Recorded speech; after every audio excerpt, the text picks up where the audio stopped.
Habari gani mwana Keo TV, kama ni mara yako ya kwanza, tafadhali subscribe na tano notification. Karibu katika ulimwengu wa siasa. Jina langu ni Dio Keo TV. Moja ya wanaharakati na wanasiasa kutoka Chama cha Demokrasia na Maendeleo Chadema anaitwa Lebelatus. Lebelatus amezungumza mambo mengi katika mtandao wa Twitter kuhusu barua ya Tundu Antipas Lissu ambayo amewaandikia wanachadema namna anavyopitia kule jela.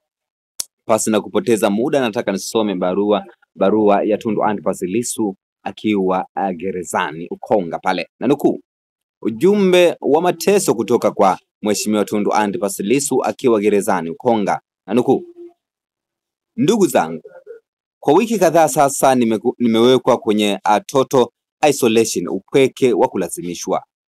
Wale wafungwa wenzangu waliokuwa nami kwenye selo moja ambao walikuwa wamehukumiwa adhabu ya kifo wametolewa wote. Nimeachwa peke yangu.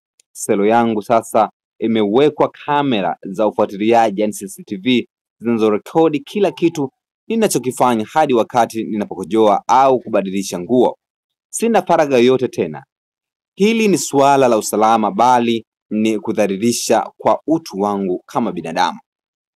Naomba jambo hili lipigwe kelele kwa nguvu zote, kwa sababu ni ukiukaji wa wazi wa haki za binadamu na ni kosa kisheria chini ya kanuni ya Umoja wa Mataifa za matunzo ya wafungwa, yani Mandela Rule, ambazo zinasema wazi kuwa utu wa binadamu unabaki kuwa wa heshima hata akiwa gerezani, yani kanuni ya kwanza.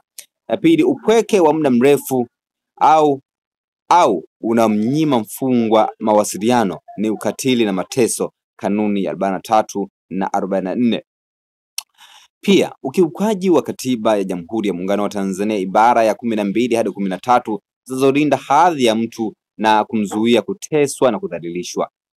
Niko tayari kuvumilia hali yoyote kwa ajili ya amani yangu na msimamo wangu wa wananchi wangu katika haki na uhuru wa watu wetu, lakini udhalilishaji wa utu wa binadamu hauwezi kubadilika, si kwangu tu, bali kwa yeyote anayebeba jina la mwanadamu.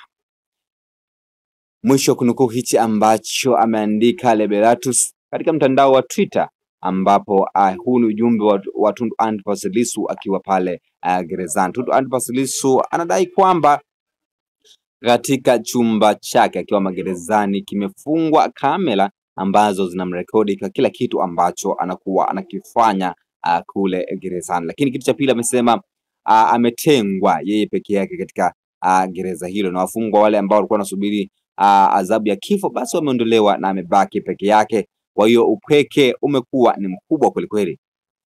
Na amesema masuala hayo yote mawili ni makosa kisheria kwa mujibu wa sheria za kimataifa zinazoitwa Mandela Rule.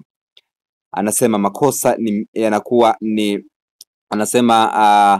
lazima binadamu yote, utu wa binadamu unabaki kuwa na heshima hata akiwa gerezani. Lakini amesema upweke wa muda mrefu au unamnyima mfungwa kufanya mawasiliano ni ukatili na mateso, anasema kwa mujibu wa kanuni 43-44, na ameweka